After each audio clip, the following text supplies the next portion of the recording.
Hello everyone, how are you all? I hope you all are good. तो आज हम अपना अकाउंट स्टार्ट करने जा रहे हैं। ठीक है, अकाउंट्स का नेक्स्ट चैप्टर। अकाउंट्स तो चल ही रहा था हमारा, बट हमने क्या किया था अभी, डबल एंट्री सिस्टम किया था 11th क्लास का। But today I thought that I should start class 12 syllabus. ठीक है, तो 12th का हम चैप्टर नंबर 1 कहाँ से, पार्टनरशिप से स्टार्ट कर रहे हैं। ठीक है, तो हम आज पार्टनरशिप के बारे में पढ़ेंगे कि एग्जैक्टली व्हाट इज पार्टनरशिप। ये 11th का सिलेबस नहीं है, this is the syllabus of 12th class. ठीक है, जिसका फर्स्ट चैप्टर है पार्टनरशिप। फर्स्ट चैप्टर बुक के अकॉर्डिंग नहीं बता रही हूँ, मैं अपना बता रही हूँ कि मैं आपको पार्टनरशिप से स्टार्ट कर रही हूँ। After that I start shares. ठीक है, यही दो चैप्टर्स हैं मेनली, पार्टनरशिप एंड शेयर्स, जो कि एक बहुत ही ज्यादा इंपॉर्टेंट चैप्टर है। अगर आप इनके बारे में नहीं समझेंगे, इट मीन्स आपने अकाउंट्स में कुछ भी नहीं समझा। ठीक है, अब देखिए यहाँ पर मैंने कुछ, आप लोग देख पा रहे होंगे कि सम रूल्स आर हेयर। ठीक है, some rules I have written. तो ये रूल्स क्यों लिखे मैंने, सी यहाँ पर क्या लिखा है। रूल्स पढ़ने से पहले हम देखते हैं क्या लिखा हुआ है। Rules applicable in the absence of partnership deed. किसके एब्सेंस में? जब पार्टनरशिप डीड नहीं होगी। अब भाई पार्टनरशिप डीड क्या होता है, क्योंकि इसी के एब्सेंस में तो हम सारे क्या करेंगे, रूल्स फॉलो करेंगे। तो सबसे पहले हमें क्या समझना है कि पार्टनरशिप डीड क्या होती है। पार्टनरशिप डीड क्या होता है? एक रिटन डॉक्यूमेंट होता है। ठीक है, रिटन डॉक्यूमेंट होता है, ओके, जिसमें सारी चीजें लिखी होती हैं कि आप कैसे एग्रीमेंट कर रहे हैं। जब एग्रीमेंट के टाइम पे हम मतलब पार्टनरशिप के टाइम पे जब हम एग्रीमेंट करते हैं, तो एग्रीमेंट दो तरह का होता है, रिटन और ओरल। ठीक है, जब रिटन एग्रीमेंट होता है उसको हम पार्टनरशिप डीड बोलते हैं। एक written way, proper in a systematic way, जब एक एग्रीमेंट होता है दो पार्टनर्स के बीच में या दो से ज्यादा पार्टनर्स के बीच में, उसको हम बोलते हैं पार्टनरशिप डीड। और जो ओरली होता है उसको हम क्या, उसके लिए ये रूल्स हैं कि जब ओरली हम एग्रीमेंट कर लेते हैं, जैसे कि बहुत बड़ा बिजनेस है तो उसमें तो रिटन एग्रीमेंट ही चाहिए हमें।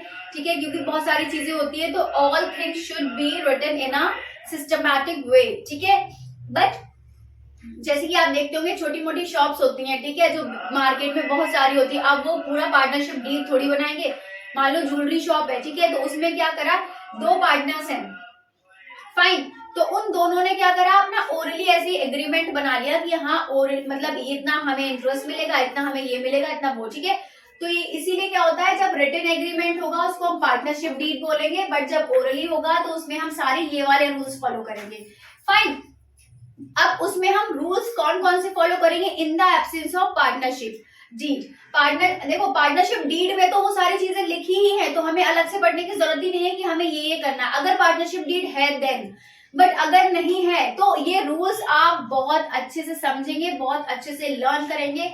इसी रूल्स के बेस पे, इन्हीं सारे रूल्स के बेस पे पूरा पार्टनरशिप है। ठीक है, क्योंकि एक रूल गलत किया आपने, पूरा क्वेश्चन गलत हुआ। अब फर्स्ट वाला देखिए क्या है, profit and loss to be share equally. इसका मतलब क्या हुआ, मान लो दो पार्टनर हैं ए एंड बी, फाइन, अब प्रॉफिट कितना हुआ है, 50,000।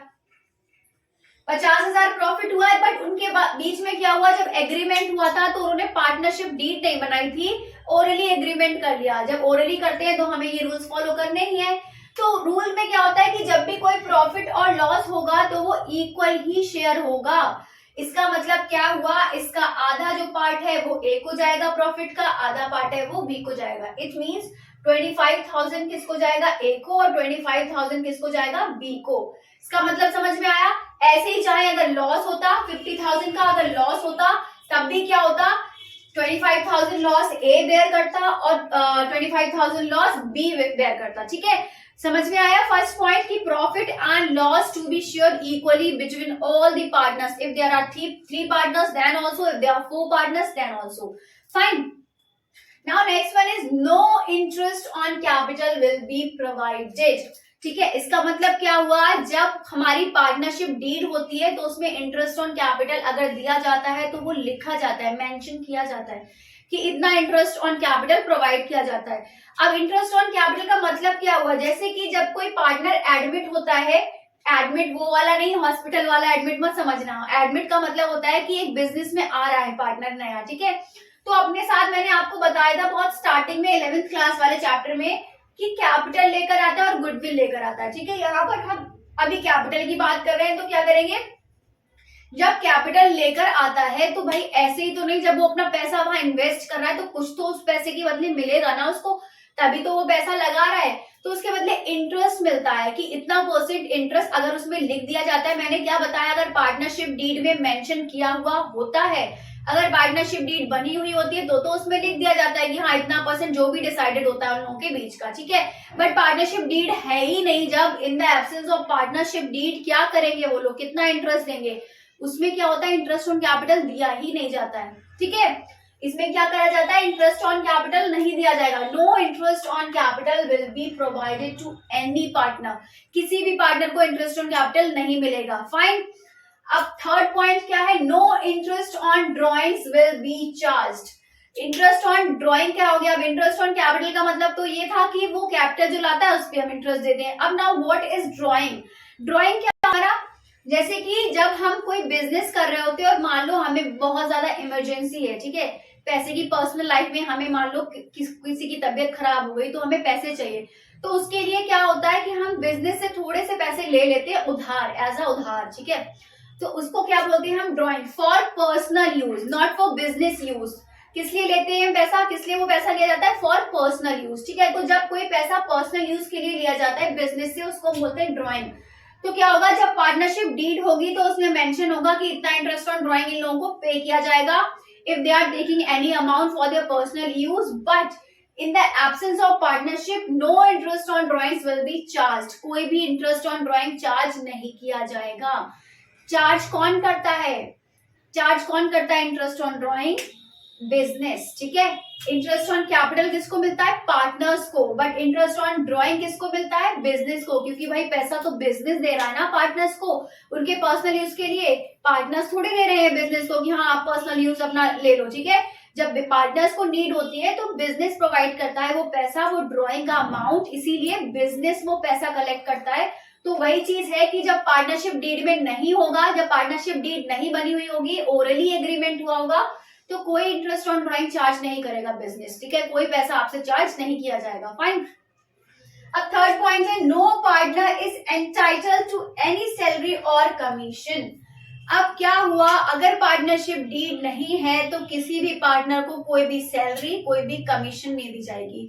जैसे कि क्या होता है, पार्टनर्स को प्रॉफिट तो मिलता ही मिलता है, लेकिन उनकी एक पर्टिकुलर सैलरी भी होती है कि हाँ उनको इतनी सैलरी प्रोवाइडेड की जाएगी। ठीक है, प्रोवाइड की जाएगी। बट अगर पार्टनरशिप डीड नहीं है, ओरली एग्रीमेंट है, तो क्या होगा, no partner is entitled to salary, any salary और कमीशन, ना ही उसको कोई कमीशन मिलेगा और ना ही कोई सैलरी मिलेगी। ठीक है, now next one is interest at the rate 6% per annum will be allowed on partners loan to the firm.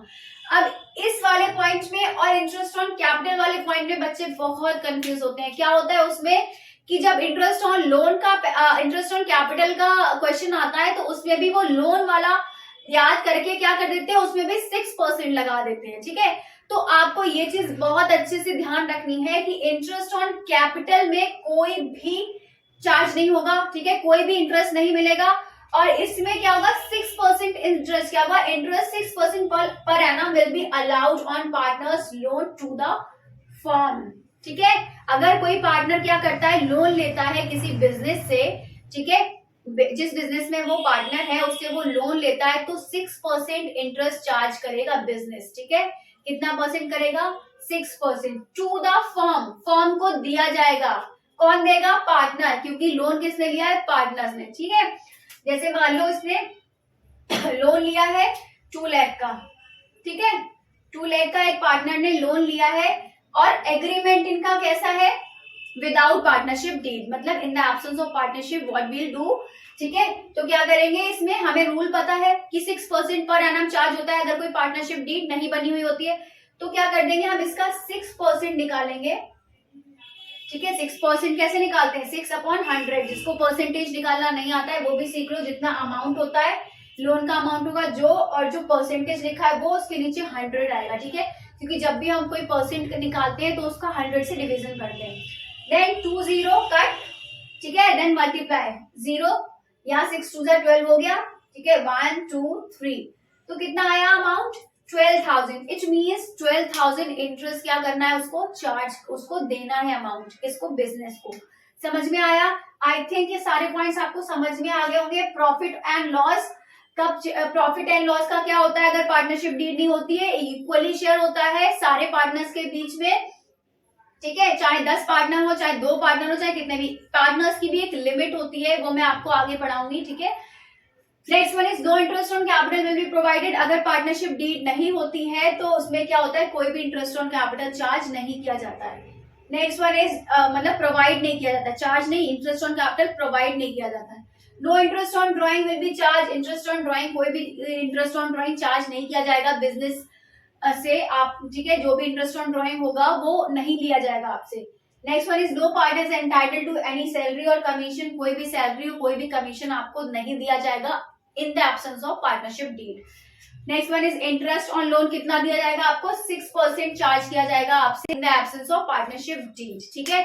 So these all points are very very very important because without these points, without these statements you cannot do the whole accounts, whole chapter of partnership, ठीक है, because these two chapters are very important, partnership and shares, ठीक है, the most important chapters, so you have to do very very very carefully and very nicely, ठीक है। So I hope you all understand all the points. If you understand, then kindly do like, comment, share and subscribe my channel. So till then, bye bye, take care, have a good day and take a screenshot.